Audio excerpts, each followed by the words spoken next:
नमस्कार साथियों। हम लोग फिजिक्स में यूनिट एंड डायमेंशन वाला सेक्शन पढ़ रहे थे। इसमें हमने जाना कि किसी फिजिकल क्वांटिटी का हम यूनिट किस तरह से लिख सकते हैं, उसका डायमेंशन कैसे लिख सकते हैं। आपने जाना कि किसी फिजिकल क्वांटिटी का डायमेंशन लिखने के लिए हमें ये तीन ही चीजों की आवश्यकता होती है। एक को हमने कैपिटल एम, दूसरे को कैपिटल एल और तीसरे को हमने कैपिटल टी कहा। कैपिटल एम का उपयोग हम लोग मास के लिए करते हैं, द्रव्यमान के लिए। कैपिटल एल का उपयोग हम लोग लेंथ यानी लंबाई के लिए, और कैपिटल टी का उपयोग टाइम के लिए करते हैं। और फिर हमने जाना कि अगर हमें यूनिट लिखना है किसी भौतिक राशि का, तो हमें वो सातों फंडामेंटल क्वांटिटी का उपयोग करना पड़ेगा। वो सातों फंडामेंटल क्वांटिटी क्या था? तो आपने कहा था लेंथ के लिए मीटर, द्रव्यमान के लिए किलोग्राम, ठीक है, और समय के लिए सेकेंड। विद्युत धारा के लिए एम्पियर, विद्युत धारा के लिए जो उपयोग किया जाता है एम्पियर। तापमान के लिए केल्विन, तापमान के लिए केल्विन। पदार्थ की मात्रा के लिए हम लोग जो उपयोग करते हैं उसको कहते हैं मोल। और ल्यूमिनियस इंटेंसिटी के लिए हमने कहा कि हम जो उपयोग करते हैं वो कैंडेला। लंबाई के लिए मीटर, द्रव्यमान के लिए किलोग्राम, समय के लिए सेकेंड, विद्युत धारा के लिए एम्पियर, तापमान के लिए केल्विन, पदार्थ की मात्रा के लिए मोल और ज्योति की तीव्रता के लिए कैंडेला। ठीक है। इसके अतिरिक्त हमने इन सब सिस्टम ऑफ यूनिट के बारे में भी जाना था। एमकेएस क्या है, जिसमें लंबाई को मीटर में, द्रव्यमान को किलोग्राम में और समय को सेकंड में मापते हैं। सीजीएस सिस्टम ऑफ यूनिट क्या था, जिसमें लंबाई को सेंटीमीटर में, द्रव्यमान को ग्राम में और समय को सेकंड में मापते हैं। एफपीएस सिस्टम ऑफ यूनिट क्या है, इसमें लेंथ को फीट में या फुट में, द्रव्यमान को पाउंड में और समय को सेकंड में मापते हैं। एक फुट में कितना इंच? 12 इंच। एक इंच में कितना सेंटीमीटर? 2.54 सेंटीमीटर। एक पाउंड कितना होता है? लगभग 453.5 ग्राम। समय तो सेकंड में ही मापते हैं। फिर हमने जाना कि किसी फिजिकल क्वांटिटी का यूनिट कैसे लिखेंगे, डायमेंशन कैसे लिखेंगे। जैसे हमने जाना कि अगर मान लेते हैं कि ये डिस्टेंस है, दूरी, ठीक है, तो इसके लिए लिखना। तो दूरी के लिए क्या जाना आपने? तो वस्तु जिस रास्ते पर चलता है, जिस पाथ पर चलता है, उसकी वास्तविक लंबाई को दूरी कहते हैं। तो दूरी चूंकि पाथ का लेंथ है तो लंबाई है, इसके लिए मीटर आपने कह दिया। अब इसका डायमेंशन लिखना तो कुछ ऐसे लिखते हैं। यहाँ पे द्रव्यमान का कोई टर्म नहीं होता तो m का पावर 0 लिखते हैं। मीटर किसके लिए? लेंथ के लिए तो L। और टी किसके लिए? टाइम के लिए तो टी का पावर, समय का कोई फैक्टर नहीं है तो टी का पावर आपने 0, ऐसा आपने कहा था। ठीक है, ऐसा हम लोग कहते हैं। जैसे आप यहाँ पर विस्थापन का भी लिख लीजिए। विस्थापन की बात करें तो वस्तु जहां से चलना प्रारंभ करती है और जहां पर पहुंच जाती, उसका जो शॉर्टेस्ट पाथ लेंथ होता है, उसके बीच का जो शॉर्टेस्ट पाथ लेंथ होता है उसकी लंबाई, तो इसके लिए मीटर यूनिट हो गया। डायमेंशन सेम होगा, मास का कोई टर्म नहीं तो m का पावर 0। मीटर लेंथ के लिए तो L, समय का कोई टर्म नहीं है तो t का पावर 0। ऐसे हमने बहुत सारे फिजिकल क्वांटिटी का यूनिट और डायमेंशन लिख के देखा था। जैसे वेग का देखिए, तो आप कहते हैं कि विस्थापन में परिवर्तन की दर को वेग कहते हैं। वेग बराबर आप क्या कहते हैं? आप कहते हैं कि विस्थापन और बटा ये हो जाता समय। अगर हम विस्थापन की बात करें तो इसके लिए आप कहिएगा मीटर और समय के लिए आप कहिएगा सेकेंड। तो मीटर पर सेकेंड आप कह देते हैं, मीटर पर सेकेंड, ऐसा हमने कहा था। अब इसका डायमेंशन लिखें तो मास का कोई टर्म नहीं है, m का पावर 0।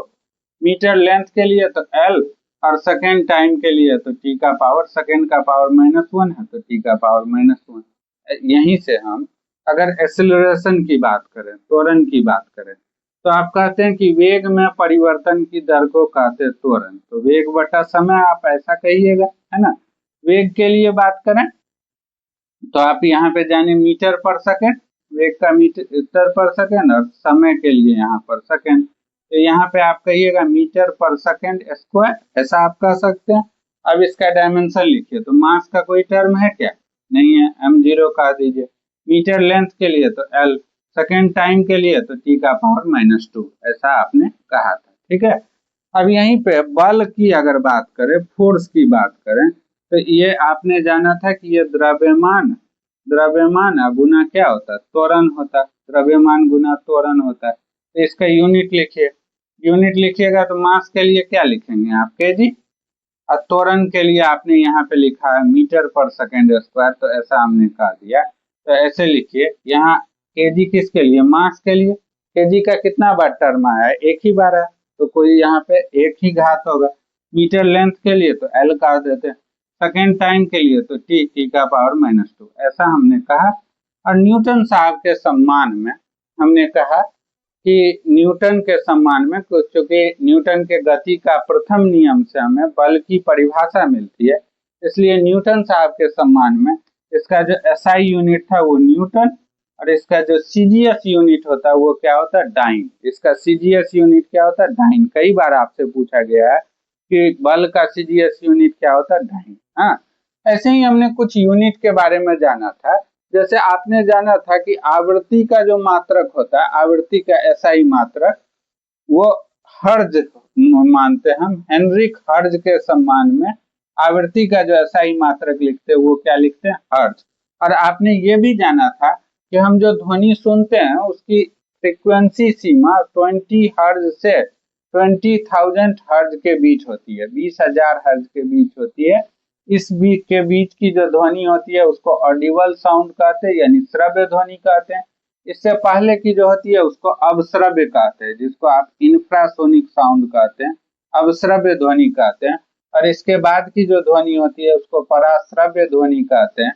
इसका उपयोग आपने जाना था कि हम सोनार में करते हैं, है ना। तो आवृत्ति का मात्रक क्या हो गया, हर्ज हो गया। ऐसे ही हमने आप जाना था कि जो प्रेरकत्व होता है, प्रेरकत्व, इसका जो मात्रक होता है वो हेनरी होता है। प्रेरकत्व का मात्रक क्या होता है, हेनरी। प्रेरकत्व का मात्रक होता है हेनरी। ऐसे ही एक दो बात आपको बताया गया था कि यहाँ पर यह ध्वनि की आवृत्ति का मात्रक तो हर्ज होता है, ध्वनि की प्रबलता, ध्वनि की प्रबलता के लिए आपने उपयोग किया था, इसको कहते हैं डेसिबल। डेसिबल, ध्वनि की प्रबलता, लाउडनेस ऑफ साउंड की अगर बात करें तो इसके लिए जो हम मात्रक यूज करते हैं वो डेसिबल करते हैं। एक और होता है जिसको मैक संख्या कहते हैं। मैक संख्या ध्वनि के लिए ही उपयोग किया जाता है। ये जो सुपरसोनिक विमान होता है उसकी गति को मैक नंबर के टर्म में हम लोग दिखाते हैं, ठीक है। ध्वनि का जो चाल होता है वो हवा में 332 मीटर पर सेकेंड होता है।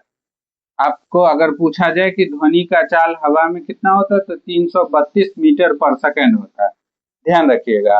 अब इसी के टर्म में हम लोग मैक संख्या का उपयोग करते हैं। अगर इस चाल से चल रहा है तो साउंड के बराबर का, और उससे अधिक चाल से चलता है तो उसको हम लोग सुपरसोनिक कहते हैं, जिसके लिए हम लोग मैक नंबर का उपयोग करते हैं, ठीक है। ऐसा ध्यान रखिएगा। प्रेरकत्व का मात्रक हेनरी। एक चीज होता है चुंबकीय क्षेत्र, चुंबकीय क्षेत्र, इन सब चीजों के बारे में आपको ध्यान रखना है, यहाँ से डायरेक्ट क्वेश्चन पूछे जाते हैं। चुंबकीय क्षेत्र, इसका मात्रक जो होता है वेबर बाई मीटर स्क्वायर, या इसी को हम लोग कहते हैं टेस्ला। कई बार क्वेश्चन पूछ दिया है कि चुंबकीय क्षेत्र का मात्रक क्या होता है, तो टेस्ला होता है, टेस्ला, ठीक है। दाब की बात करें, प्रेशर की बात करें, तो इसका जो एसआई मात्रक यूज किया जाता है वो पास्कल। कई बार पूछा है कि प्रेशर का मात्रक क्या होता है, तो पास्कल होता है। प्रेशर के लिए हम वो लोग उपयोग करते हैं पास्कल, ठीक है। इसके बाद ध्यान रखिएगा, एक चीज होता है आपका, तो हम लोग एक चीज आपको बताए थे, बैरल, बैरल, ठीक है। और एक आपको बताया गया था क्यूसेक, क्यूसेक, क्यूसेक, ध्यान रखिएगा। एक बैरल बराबर कितना, ये पेट्रोलियम पदार्थ के वॉल्यूम को, आयतन को मापता है। ये 159 लीटर होता है। एक बैरल बराबर 159 लीटर होता है। और ये क्यूसेक क्या होता है, क्यूसेक के बारे में बताया गया कि ये द्रव्य के, लिक्विड के द्रव्य के प्रवाह को मापता। द्रव्य के प्रवाह को मापने के लिए हम लोग इसका उपयोग करते हैं, द्रव्य के प्रवाह को मापने के लिए क्यूसेक का उपयोग करते हैं। अब जो ओजोन परत है, ओजोन परत, इसकी ऊंचा, इसकी मोटाई को मापने के लिए हम लोग डॉब्सन यूनिट का उपयोग करते हैं।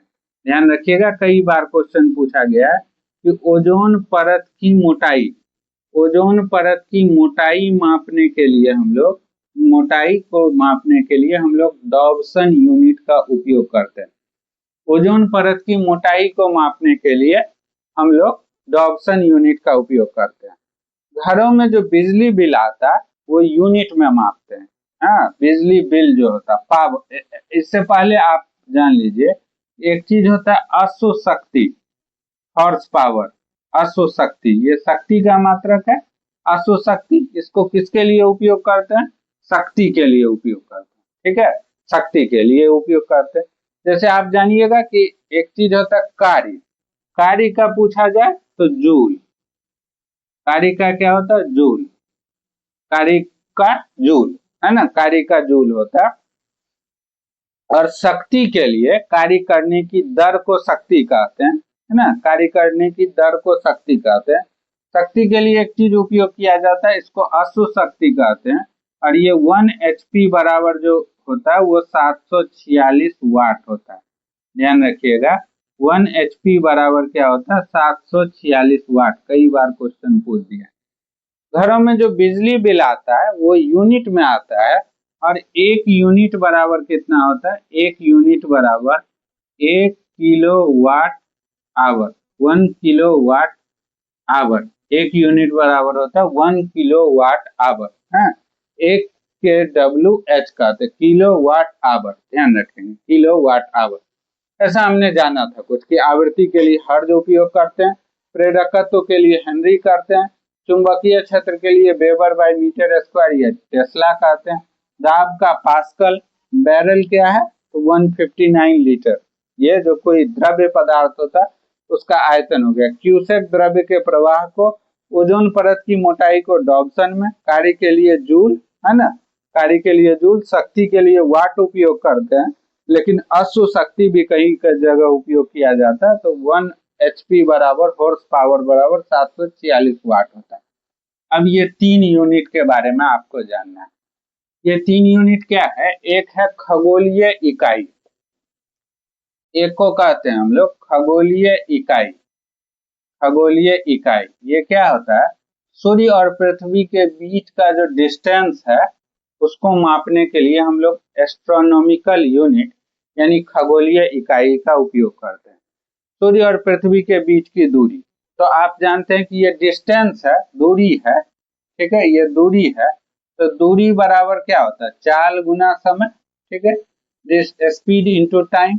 आप जानते हैं कि जो प्रकाश का चाल होता है, प्रकाश का चाल ये होता है 3 × 10⁸ मीटर पर सेकेंड।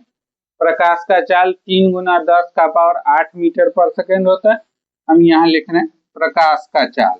ठीक है, प्रकाश का चाल। ठीक है, स्पीड ऑफ लाइट होता है 3 × 10⁸ मीटर पर सेकेंड, ये मीटर पर सेकेंड में। ठीक है, और आप जानते होइएगा कि सूर्य के प्रकाश को सूर्य से धरती के सतह पर पहुंचने में लगभग 8 मिनट 16 सेकेंड होता है।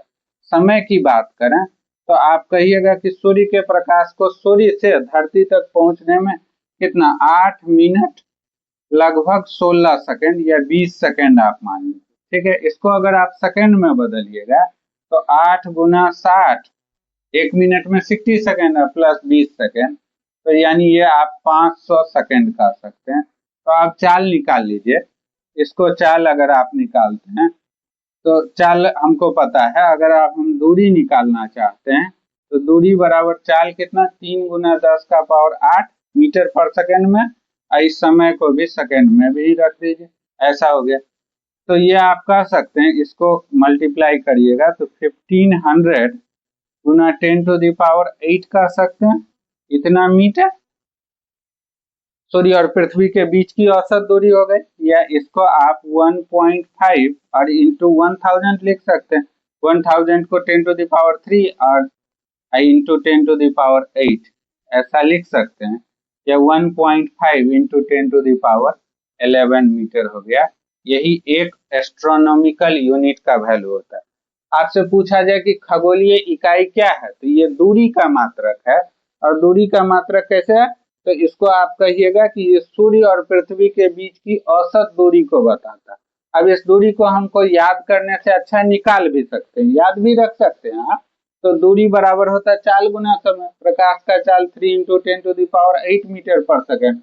और आप जानते हैं कि सूर्य के प्रकाश को सूर्य से पृथ्वी की सतह तक पहुंचने में 8 मिनट 20 सेकेंड लगता है, यानी लगभग 500 सेकेंड लगता है। तो इससे हमने ये चाल हो गया, ये समय हो गया, तो ये निकल गया हमारा।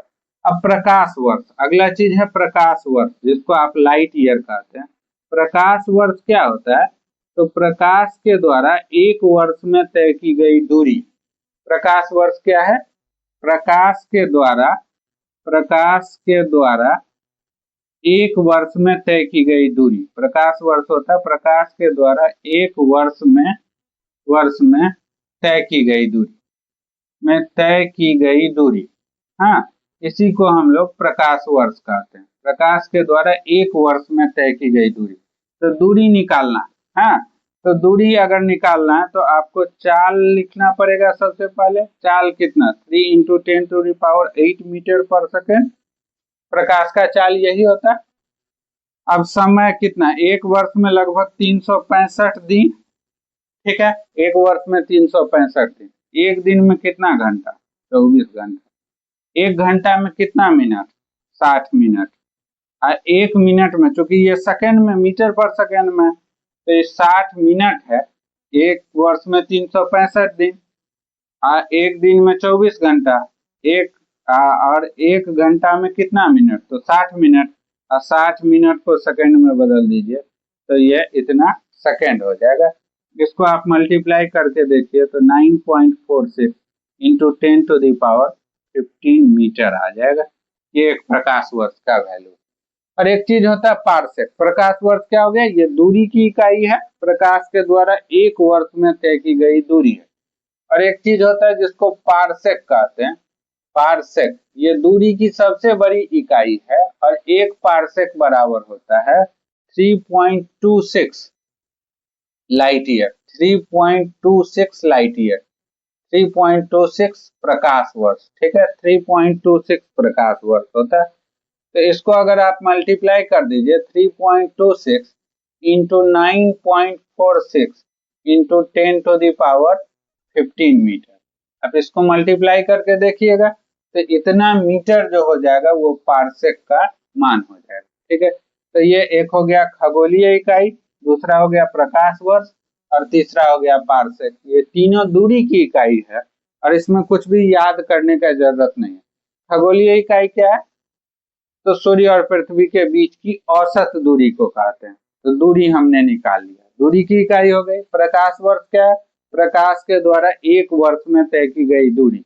तो दूरी हमने निकाला, दूरी बराबर चाल गुना समय। प्रकाश का चाल 3 × 10⁸ मीटर पर सेकेंड होता है।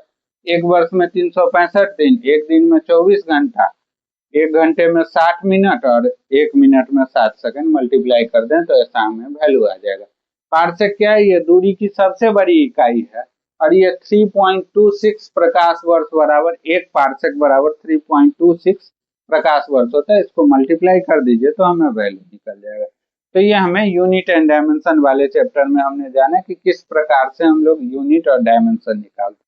इसमें एक बात हम और आपको बताए थे कि कुछ फिजिकल क्वांटिटी जिसका इकाई और भीमा समान होता है, जैसे दूरी और विस्थापन, है ना, दूरी और विस्थापन। और ऐसे ही संवेग और आवेग, कार्य और ऊर्जा, इन सब की इकाई और भीमा का मान समान होता है। तो इस तरह की बातें हमने जानी। अब जो अगला सेक्शन आपको जानना है वो थोड़ा सा आपको वेक्टर के बारे में सामान्य जानकारी होनी चाहिए। फिजिक्स में जो फिजिकल क्वांटिटी होते हैं, हमने जाना कि फिजिक्स में जिन चीजों का अध्ययन करते हैं उनको भौतिक राशि कहते हैं। और आपने जाना था कि हम भौतिक राशि को दो भागों में बांटे थे। एक को मूल राशि जो अन्य राशियों पर निर्भर नहीं करती है, दूसरे को हमने व्युत्पन्न राशि जिसको डेराइव्ड क्वांटिटी कहा था। जैसे मूल राशियों के मिलने से जिसका निर्माण होता है उसको व्युत्पन्न राशि कहते हैं। जैसे विस्थापन हो गया, वेग हो गया, संवेग हो गया, आवेग हो गया, बल हो गया, इन सब के बारे में। अब हमको जानना है कि फिजिक्स में फिर से हम लोग दो भागों में क्वांटिटी को दो भागों में बांटते हैं। पहले को कहते हैं स्केलर और दूसरे को कहते हैं हम लोग वेक्टर। पहले को स्केलर और दूसरे को वेक्टर कहा जाता है। तो भौतिक राशियों को दो भागों में बांटा जाता है। पहले को कहते हैं अदिश राशि, जिसको आप कहते हैं स्केलर क्वांटिटी। स्केलर उसको कहते हैं जिसमें केवल मैग्नीट्यूड होता है। स्केलर क्वांटिटी ऐसे फिजिकल क्वांटिटी को कहते हैं जिसमें केवल मैग्नीट्यूड होता है। ठीक है, एक को कहते हैं हम लोग अदिश। अदिश उसको कहते हैं जिसमें केवल परिमाण होता है, और दूसरे को कहते हैं हम लोग सदिश, जिसको आप कहते हैं कि जिसमें परिमाण और दिशा दोनों होता है। ठीक है, स्केलर क्वांटिटी क्या हो गया? केवल परिमाण। परिमाण किसको कहते हैं? मैग्नीट्यूड जिसको कहते हैं। इसमें डायरेक्शन का कोई टर्म नहीं होता। ठीक है, और सदिश किसको कहते हैं? जिसमें परिमाण भी हो, परिमाण भी हो, मैग्नीट्यूड भी हो, और इसमें दिशा भी हो, डायरेक्शन भी हो, तो इसको हम लोग वेक्टर कह देते हैं। ठीक है, इसका एग्जाम्पल क्या होगा? उदाहरण की बात करें, इसका एग्जाम्पल मान लीजिए जैसे दूरी कहते हैं। ठीक है, दूरी 5 मीटर कहते हैं, तो इसमें डायरेक्शन एसोसिएटेड नहीं होता, तो आप दूरी कह देते हैं। चाल कहते हैं, स्पीड जिसको आप कहते हैं, चाल, ये भी स्केलर क्वांटिटी है ना। इसमें ना कोई डायरेक्शन नहीं होता। वहीं पर देखिए, आप इसके एग्जाम्पल की बात करें तो इसमें होता विस्थापन, डिस्प्लेसमेंट। ठीक है, विस्थापन, इसमें परिमाण के साथ साथ दिशा का होना भी आवश्यक होता है। वेग, ठीक है, वेग आप कह दीजिए, है ना, वेग। त्वरण कहते हैं, एक्सेलरेशन कहें, हाँ, यहाँ हम संवेग कहें, संवेग। हम कहें बल की बात करें, बल की बात करें, तो इन सब को हम लोग वेक्टर कहते हैं। इसमें परिमाण के साथ साथ क्या होता है? दिशा भी होता है, मैग्नीट्यूड भी होता है और डायरेक्शन भी होता है। ठीक है, अब देखिए इसको हम लोग रिप्रेजेंट करते हैं ऐसे। वेक्टर को दिखाने का तरीका होता है इस तरह से, हम लोग वेक्टर को दिखाते हैं। ठीक है, ये वेक्टर को रिप्रेजेंट, वेक्टर को एक एरो से रिप्रेजेंट करते हैं। ये इसका टेल होता है और इसका ये हेड होता है। ठीक है, वेक्टर को लिखने का ये तरीका, जैसे हम कहेंगे वेल, ये डिस्प्लेस ऐसा लिखते हैं तो दूरी के लिए एस ऐसे लिखते हैं, लेकिन डिस्प्लेसमेंट वेक्टर क्वांटिटी है तो इसको हम लोग ऐसे दिखाएंगे। ठीक है, ऐसा कहते नहीं, ये मान लेते हैं डिस्टेंस डी है, डी मान लेते हैं, और तो डिस्प्लेसमेंट के लिए हम लोग ऐसा लिखेंगे। ठीक है, या आप एस भी लिख सकते हैं। यदि हम एस लिखें तो इससे ऐसा लिख सकते हैं। स्पीड के लिए, स्पीड के लिए हम लोग चाल के लिए भी लिखते हैं, ऐसा लिखते हैं, जबकि डिस्प्लेसमेंट के लिए ऐसे वेक्टर भी दिखाते हैं। ठीक है, वेक्टर भी दिखाते हैं। एक्सेलरेशन के लिए लिखना होगा तो ऐसे लिखेंगे, ऐसे एक्सेलरेशन, वेक्टर को ऐसे रिप्रेजेंट करते हैं। इसको पी से रिप्रेजेंट करते हैं, ऐसा अगर लिखा हुआ तो ये वेक्टर, वेक्टर है। और अगर बल की बात करें तो ऐसे हम लोग दिखाएंगे, ऐसे किसी वेक्टर क्वांटिटी को हम लोग रिप्रेजेंट करते हैं। रिप्रेजेंटेशन ऑफ वेक्टर ऐसे करते हैं। ठीक है, अब इसका एडिशन का लॉ, इसमें देखिएगा आप, जैसे इसको अगर जोड़ना, स्केलर को जोड़ना, एडिशन करना, तो जैसे आपसे कहे 10 मीटर आप प्लस 5 मीटर है, तो आप इसको सीधे 15 मीटर कर सकते हैं। ऐसा इसका एडिशन आप कर दीजिएगा। आप कहिएगा जैसे करंट होता है 10 एम्पियर है आप प्लस 20 एम्पियर, तो आप इसको 30 एम्पियर कर दीजिएगा। ठीक है, लेकिन इसका जो नियम होता है वेक्टर के एडिशन का, उसको कहते हैं triangle law of vector addition. हाँ, इसमें क्या होता है, इसके जोड़ने का नियम कुछ इस प्रकार से होता है। मान लीजिए कि ये पहला वेक्टर है। ठीक है, मान लेते हैं कि ये कोई पहला वेक्टर है, ये वेक्टर ए है, वेक्टर ए हमने कहा, फर्स्ट वेक्टर हो गया, फर्स्ट वेक्टर ए। ये वेक्टर का हेड है और ये वेक्टर का टेल है। यदि वेक्टर फर्स्ट वेक्टर के हेड के ऊपर सेकेंड वेक्टर का ऐसे टेल ले लेते हैं, ये वेक्टर बी हो गया। ठीक है, ऐसा हो गया। तो एक हम इस ट्रायंगल को पूरा करने के लिए तीसरा साइड ड्रॉ करते हैं। ये जो तीसरा साइड होगा ऐसे ऐसे, इस तरह से ये वेक्टर सी होगा, ये बताएगा vector A plus vector B को। इसको कहते हैं triangle law of vector addition. Triangle law of vector addition कुछ इस प्रकार से हम इसको जोड़ते हैं, ठीक है। इसके प्रोडक्ट का भी अलग अलग तरीका होता है। एक को कहते हैं डॉट प्रोडक्ट, ये होता है ए डॉट बी, ठीक है, ए डॉट बी। और एक होता है ए क्रॉस बी, ए क्रॉस बी। तो इसके बारे में हम लोग थोड़ा थोड़ा बात जानेंगे, इसके बारे में और डिटेल में हमें जानने की आवश्यकता नहीं। आगे जब हम लोग रेस्ट एंड मोशन वाला सेक्शन पढ़ेंगे तो उसमें भी इसके बारे में हम लोग जानेंगे।